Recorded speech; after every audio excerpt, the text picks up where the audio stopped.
Signal continue പോകുന്ന സാഹചര്യത്തിൽ ഒരു എൻട്രിയും എക്സിറ്റ് നമുക്ക് ഇവിടെ നിന്ന് കണ്ടുപിടിക്കാൻ സാധിക്കും. അതായത് ഇന്നത്തെ നിഫ്റ്റിയിൽ വന്ന മൊമെൻ്റ് ആണ്. കഴിഞ്ഞ ദിവസം വന്ന ബൈയുടെ കണ്ടിന്യൂവേഷൻ ആണ്. മാർക്കറ്റിൽ നല്ലൊരു വോളി ഉണ്ടായിരുന്നില്ല, പക്ഷേ എന്നാലും ബൈ തന്നെയാണ് പോയത്. ഉച്ചയ്ക്ക് 1 മണിക്ക് ശേഷം മാർക്കറ്റ് നല്ലൊരു ഹൈക്ക് പോയിട്ടുണ്ട്.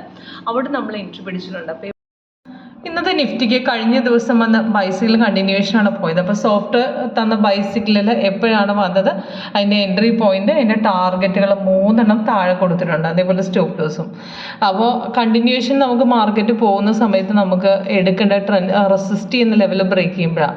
ആ സമയത്ത് സോഫ്റ്റ് റീ എൻട്രി തരും, അല്ലെങ്കിൽ നമുക്ക് റെസിസ്റ്റൻസ് ബ്രേക്ക് ചെയ്യുമ്പോൾ അവിടെ ഒരു കൺഫർമേഷൻ ഓൾറെഡി നമുക്ക് ഉള്ളത് കൊണ്ട് പിന്നെ നമുക്ക് റെസിസ്റ്റൻസ് മാത്രം നോക്കി വെച്ചാൽ മതി, അപ്പോൾ ആ ലെവലിൽ നിന്ന് എടുക്കാം. അപ്പോൾ ഇന്നത്തെ ട്രേഡ് നമുക്ക് കിട്ടിയത് വോളിയം ഇല്ലായിരുന്നു ബൈക്ക്, എന്നാലും നമുക്ക് പ്രോഫിറ്റ് വന്നിട്ടുണ്ട്. നമുക്ക് 25,875 പിക്ക് ചെയ്ത് അവിടെ നിന്ന് മാർക്കറ്റ് കയറി 951 വരെ പോയിട്ടുണ്ട്. അപ്പോൾ നല്ലൊരു ട്രേഡ് നമുക്ക്